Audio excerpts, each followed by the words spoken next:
আমি বাবাকে বাঁচিয়ে আমি তোমার সঙ্গে মরে যাব। তুমি প্লিজ আমাকে ক্ষমা করে দাও।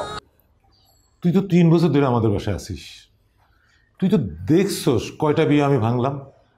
সব তো ওর কারণে। ওর তো কোনো ছেলেই পছন্দ হয় না, কিন্তু আমারও তো বয়স হয়েছে মা, হার্টের রুগী, 2টা রিং পড়ছি, কখন যে কি হয়ে যায় তা তো কিছু বলা যায় না। তুই একটু বুঝে ক না মা।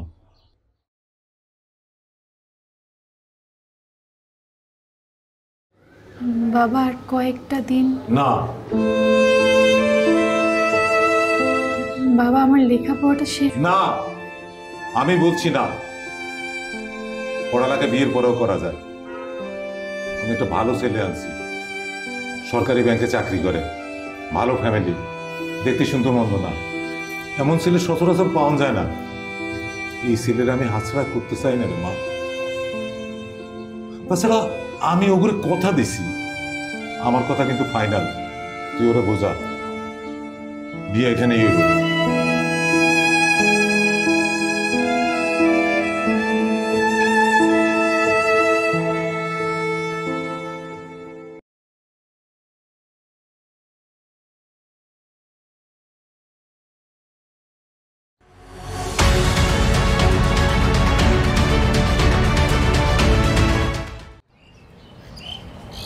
তুমি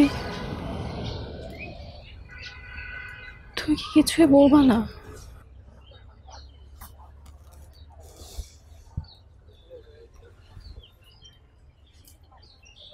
আমি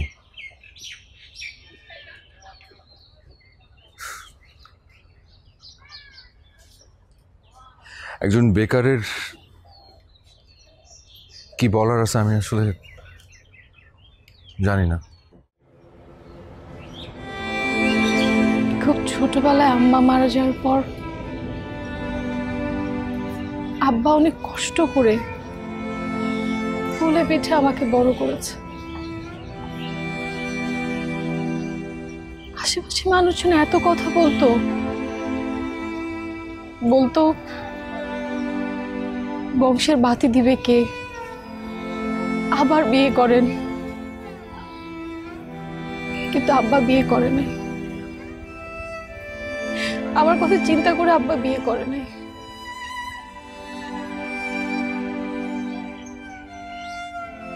এখন আবার আব্বার হার্টে 2টা রিং। আমি কি করে আব্বাকে কষ্ট দিব বলো? কষ্ট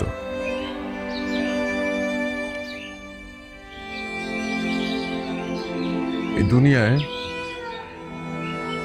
সবার কষ্টের দাম আছে। একটা বাচ্চা কান্না করলে মানুষের মায়া লাগে, একটা বুড়া মানুষ কান্না করলে মানুষের খারাপ লাগে। শুধু একটা বেকারের কান্নার কোনো দাম নেই। বেকারদের কোনো চাওয়া থাকতে নেই।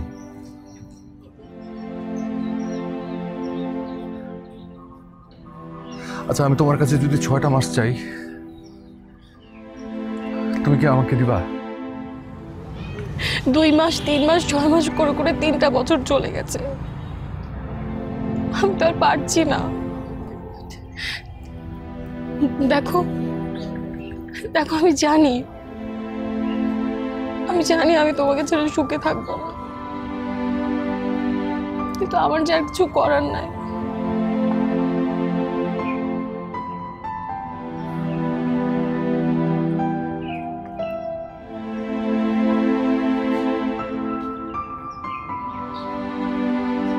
একদিকে তোমার আব্বা আর আরেকদিকে না না, আসলে তোমার আব্বার কথা তোমার শোনা উচিত। সেটাই তোমার জন্য ভালো হবে। ভালো মন্দ আমি কিছু বুঝি না।